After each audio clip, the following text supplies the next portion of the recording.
반갑습니다. 틈틈이와 알아보는 미국 주식. 오늘은 시티그룹을 심층 해부해 보겠습니다. 한쪽에서는 월스트리트의 엄청난 찬사를 받고 다른 한쪽에서는 일반 고객들의 혹평이 쏟아지는 기업이죠. 도대체 어떻게 하나의 회사에 이렇게 다른 평가가 공존할 수 있을까요? 오늘 시티그룹을 둘러싼 이 상반된 시각을 낱낱이 파헤쳐 보겠습니다. 보세요. 한쪽에선 역사적인 턴어라운드다, 정말 대단하다 이런 얘기가 나오는데 다른 한쪽에선 내가 겪어본 최악의 은행이라는 말이 나옵니다. 정말 신기하지 않나요? 어떻게 같은 회사를 두고 이렇게 평이 갈릴 수 있을까요? 자, 그럼 먼저 월스트리트가 왜 이렇게 시티그룹에 열광하는지 그 좋은 얘기부터 한번 들어보죠. 모든 이야기의 중심에는 바로 현 CEO, 제인 프레이저가 추진하는 아주 거대한 변신 계획이 있습니다. 제인 프레이저 CEO가 내건 슬로건 아주 명확해요.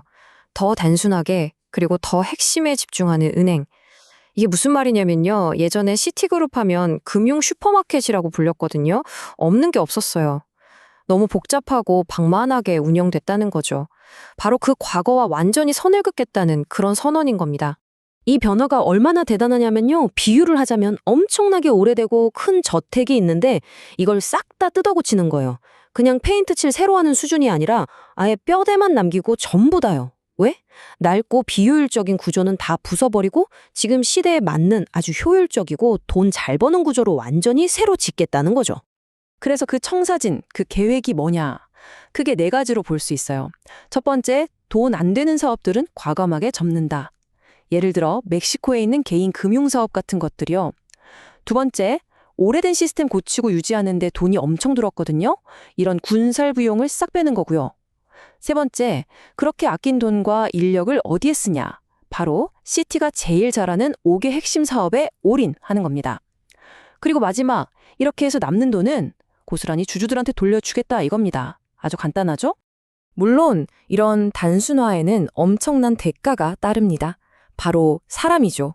2026년 말까지 무려 2만 명이 회사를 떠나야 해요. 정말 어마어마한 숫자죠. 이게 단순히 비용을 줄이겠다는 걸 넘어서 우리 정말 이 정도로 독하게 변할 거다라는 걸 시장에 보여주는 아주 강력한 신호인 셈입니다. 그럼 이렇게까지 해서 아낀 돈 그 열매는 누가 가져갈까요? 네, 바로 투자자들입니다. 작년에요, 무려 176억 달러. 와, 우리 돈으로 환산하면 20조 원이 훌쩍 넘는 돈이 주주들한테 돌아갔어요. 월스트리트가 왜 이 계획을 좋아하겠어요? 바로 이겁니다. 돈이 되니까요. 실제로 재무제표를 까보면요, 이런 긍정론이 그냥 나오는 게 아니라는 걸 알 수 있어요. 여러 지표가 있지만 특히 CET1 비율이라는 게 있거든요. 이게 뭐냐면 은행이 얼마나 튼튼한지를 보여주는 체력 같은 건데 13.1%가 나왔어요. 이건 규제 당국이 요구하는 수준을 아주 가뿐하게 넘는 거고요. 한마디로 웬만한 경제 위기가 와도 끄떡없다는 자신감의 표현이죠. 투자자들이 믿는 구석이 바로 이런 데 있는 겁니다. 자, 여기까지가 월스트리트가 보는 시티그룹의 장밋빛 미래였습니다. 그런데 말이죠. 이제부터는 동전의 뒷면을 볼 시간입니다. 이 화려한 계획 뒤에 가려진 어쩌면 더 중요한 이야기, 바로 고객들이 겪고 있는 끔찍한 현실에 대한 이야기입니다. 아까 그 대저택 리모델링 비유 기억나시죠? 겉은 정말 번쩍번쩍하게 최신식으로 다 뜯어 고쳤어요. 그런데 벽 안에 숨어있는 배관이 낡아서 썩어 문드러진 거예요. 그래서 여기저기서 물이 줄줄 새고 있다면 그 리모델링이 무슨 소용이 있겠어요? 지금 시티그룹이 직면한 문제가 바로 이겁니다. 겉만 번지르르 하지 가장 기본적인 고객 서비스라는 배관이 터지고 있다는 거죠. 말로만 하는 게 아닙니다. 실제 고객들이 인터넷에 쏟아내는 목소리를 한번 보시죠. 이건 그냥 좀 불편하다 이런 수준이 아니에요. 거의 분노에 가까운 외침들입니다. 이런 말들이 계속 나오다 보니까 시티는 진짜 최악이다 라는 게 그냥 우스갯소리가 아니라 사람들 사이에서 거의 공통된 인식이 되어버렸어요. 어쩌면 회사가 비용 줄이고 조직 바꾸는 데만 너무 정신이 팔려서 정작 고객을 만나는 가장 중요한 최전선이 무너져 내리고 있는 건 아닌지 심각하게 생각해 봐야 할 문제입니다. 그리고 때로는 그 분노가 이렇게 아주 직설적이고 강렬한 한마디로 터져 나오기도 합니다. 자, 그럼 이제 진짜 중요한 질문을 던져보겠습니다. 이렇게 상반된 두 개의 이야기가 있는데 시장은 과연 어느 쪽 손을 들어주고 있을까요? 월스트리트의 기대감과 실제 고객들의 분노. 이 사이에서 시티그룹의 주가는, 그 가치는 지금 어디쯤 와 있을까요? 이 표를 보시면 답이 바로 나옵니다. 왼쪽이 시티그룹, 오른쪽이 경쟁사인 JP모건인데요.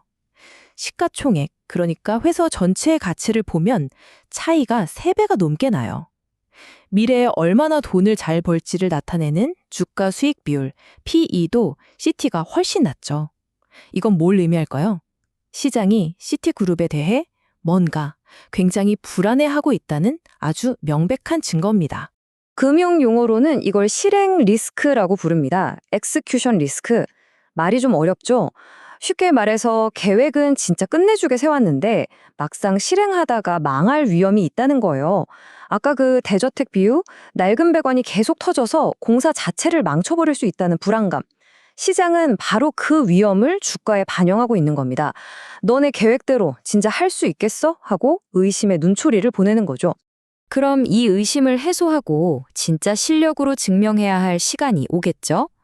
이제 시선을 가까운 미래로 돌려보겠습니다. 시티그룹의 이 거대한 변화가 진짜냐 아니냐, 판가름이 날 결정적인 순간들이 코앞으로 다가오고 있거든요. 특히 2026년은 그야말로 진실의 해가 될 겁니다.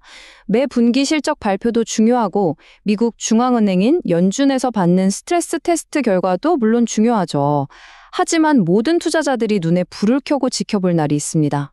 바로 5월 7일 투자자의 날입니다. 바로 이날 경영진이 그동안 우리가 이렇게 해냈다, 앞으로는 이렇게 될 거다라고 투자자들 앞에서 모든 걸 증명해야 하는 날이거든요. 그리고 그 증명의 핵심은 결국 이 숫자 하나로 모아집니다. 바로 ROTC 10에서 11% 달성. 또 어려운 말 나왔죠. 쉽게 생각해서 은행의 핵심 성적표라고 보시면 돼요. 가진 자본 대비 얼마나 장사를 잘했냐를 보여주는 수치거든요.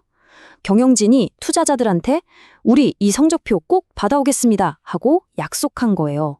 이 약속을 지키느냐, 못 지키느냐에 모든 게 달려있다고 봐도 과언이 아닙니다.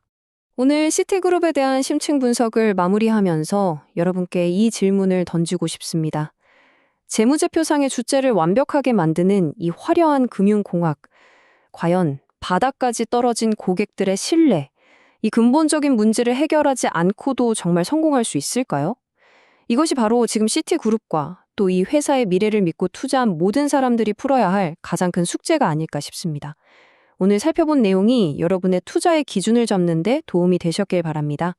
더 날카로운 토론은 오디오 팟캐스트 본편에서 이어지니까요. 그것도 기대해 주시고요. 다음 분석이 궁금한 기업이 있다면 댓글로 언제든지 남겨주세요.